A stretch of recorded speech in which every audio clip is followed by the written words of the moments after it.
இன்னைக்கு நான் எதை குறித்து எந்த ஞானத்திற்காக நம்ம ஜெபிக்க போறோம் அப்படின்னா, வெகுளியா நீங்க இருக்காதீங்க, அதுக்காக கண்டிப்பா நம்ம ஜெபிக்கணும்.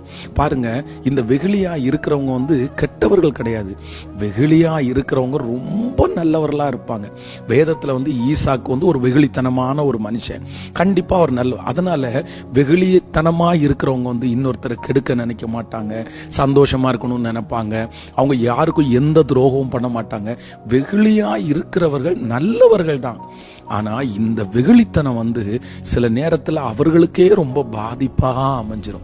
இன்றைக்கு இந்த சத்தத்தை கேட்கிற ஆண்டவருடைய பிள்ளைகளே, ஏசப்பா வேதத்துல எழுதும் போது கூட எப்படி எழுதுறாருன்னா, நீ வெகுளியாவே இருக்க வேண்டான்னு சொல்லல. ஆனா அதே நேரத்துல புறாக்களை போல கபடற்றவனாய் நீ இருந்தாலும் பாம்புகளை போல வினா உள்ளவர்களாய், சில இடத்துல நீங்க ஷார்ப்பா இல்லைன்னா, சில இடத்துல நீங்க ரொம்ப வெகுளித்தனமா இருந்துட்டீங்கன்னா அது உங்களுக்கே ஆபத்தா முடிஞ்சிரும்னு வேதம் நமக்கு சொல்லுது. பாருங்க, ஏன் இந்த வெகுளித்தனமா ஆகுறாங்க அப்படின்னா, சிலருடைய வளர்ப்பா இருக்கலாம். அவங்க அம்மா அப்பா அவங்கள ரொம்ப பொத்தி பொத்தி வளர்த்துருப்பாங்க, வெகுளியா வளர்த்துருப்பாங்க. அவங்க அம்மா அப்பா ரொம்ப நல்லவங்களா இருந்திருப்பாங்க.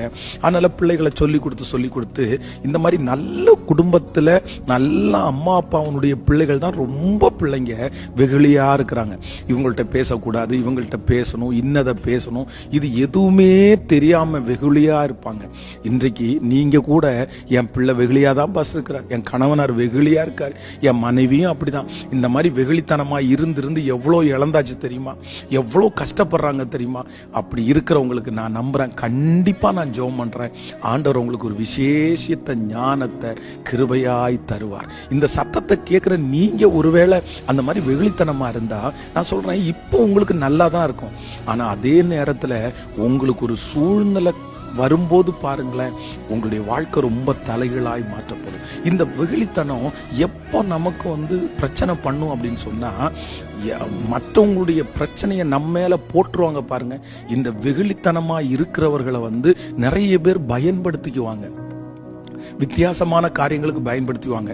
இன்னொருத்தர் நம்மளை பயன்படுத்தும் போதுதான் அந்த வழி நமக்கு தெரியும். அதனால இதுக்கு முன்னாடி இந்த பாதையில் நீங்க போயிருப்பீங்க, ஆனா இன்னைக்கு ஒரு தீர்மானம் எடுங்க. அவங்க உங்களை யூஸ் பண்ணிக்குவாங்க, யூஸ் பண்ணிட்டு வெகுளித்தனமா இருக்கிறவங்களை யூஸ் பண்ணிட்டு தூக்கி போட்டுருவாங்க. அதுக்குள்ள நீங்க ஆண்டவரிடத்துல கேளுங்க, ஆண்டவரே எனக்கு ஒரு கிருபையாய் ஒரு ஞானத்தை கர்த்தர் தாங்க. நிறைய பேர் உங்களுடைய நேரத்தை வீணடிப்பாங்க, ஆனா உங்களுடைய எல்லா பொறுப்புகளையும் உங்க தலை மேல போட்டுட்டு அவங்க ரொம்ப ரிலாக்ஸ் ஆவாங்க. வெகுளித்தனமா இருக்கிறவங்களுக்கு இந்த உலகத்துல வாழ்றது ரொம்ப கடினம்.